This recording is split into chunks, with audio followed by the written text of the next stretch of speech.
我们会觉得柯文哲是一个很好的人，我们家很自由，我不管你是蓝的、绿的、红的、白的，妈妈不会管。但妈妈希望知道你为什么要选择柯文哲，他就告诉了我好多柯文哲的事情，不管是他碰到的，大家网络传说的。我说哦好，你的柯文哲跟我的柯文哲好像不太一样，嘿，因为我听到了柯文哲跟你的柯文哲有点不太一样，没关系，我们一起认识柯文哲。我的孩子在20岁的时候，很不幸的罹患了癌症。那我们住进了台大医院，开始了一连串很辛苦的治疗。在去年的1月12号总统大选的时候，我们刚好住在台大医院的高楼层，我称它海景第一排。刚好那一天，柯 P 是他的竞选的，在凯达格兰大道的竞选大会。我的孩子陈阳说：“妈妈，你推我下去好不好？我要跟阿伯加油。”我说：“宝贝，不行哎！当时的他2只脚刚做完植皮手术，16个小时的手术让他身心俱疲，但他坚持他要下去给阿伯加油。我跟他说不可以，因为你不可以下床。所以呢，我就推着他的病床到了窗户旁边，让他看着窗户下面的柯文哲。”看着直播里面的柯文哲，帮柯文哲加油。我的孩子在去年5月的时候，很不幸的病重了。我知道他生前最大的希望是可以看到柯 P 一面，所以我就请了朋友帮忙。我很谢谢柯 P， 他在接到消息之后2个小时，他就出现在我儿子的病房。当时我跟柯 P 说，可以拜托你吗？不要跟我的儿子说他来日不多。柯 P 说没问题，我给他加油。就这样，柯 P 给了他很多的鼓励、加油、打气。那一天，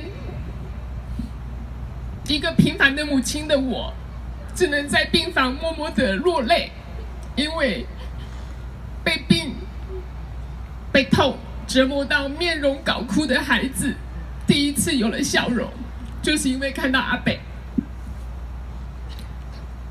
原以为事情就这样算了，毕竟政治人物嘛，走个过场，其实我们都可以了解。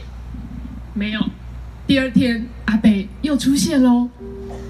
他跟我儿子说：“你不要那个太开心，我只是立法院下班刚刚好经过。”他来的时候是晚上9点半。他跟我的儿子说：“加油啊！你的妈妈很辛苦，你也很辛苦，要加油哦，你还年轻哦。”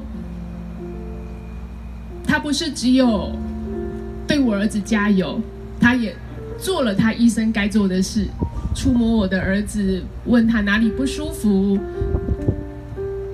甚至看着他说：“没关系，少了1只脚。”因为他肿瘤的关系截肢了。他说人生路很长，即使只有1只脚，都可以做很多的事情。我好谢谢柯 P， 因为那一句话不是只有给一个孩子鼓励，也给一个家庭鼓励。数周后，我的孩子还是往生了。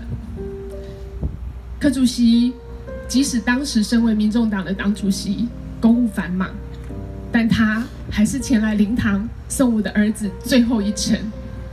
你告诉我，这是一个政治人物会做的事吗？我不相信，不会有人作秀做得这么彻底，还到灵堂送我儿子最后一段路。